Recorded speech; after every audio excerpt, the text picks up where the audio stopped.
I've never thought of myself as a survivor, even when that was the term that was assigned to me. I'm a conqueror. My name is Rosalind Weston. I'm the former VP of Communications and Chief Spokesperson for GSP International Airport. And I am Jeff Weston, probably most importantly, the husband of Rosalind Weston. I was originally diagnosed in April of 2015, and he was determined to be there for every one of my chemotherapies. When they say in sickness and in health, this is what they're talking about.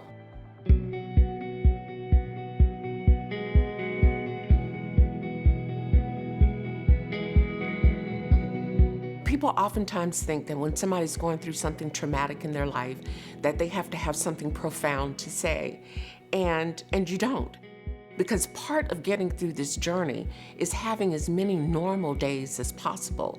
I have this one cousin, who's out in Kentucky, and she must live in a card store, because I get at least 2 cards from her every week. Our children, we have 2 adult children here, and fortunately they're here in Greenville. They have been just wonderful. I had my GSP family. So that was family number 1, and they were there for me. But what I also had was a much larger Greenville family. And then there's my church family. And then there's that circle of friends, my girlfriends. And at some point, they turned into family. There's a circle of friends. It's actually 6 couples. And we started renting a beach house, I guess 8 years ago now. It was like pulling teeth to get them to go to begin with. They were like, "You want us to do what?"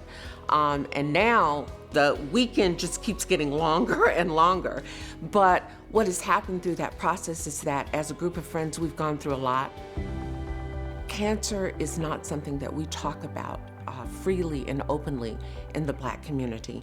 And that is unfortunate. Find that group, that circle of people that you can share this journey with and be honest with.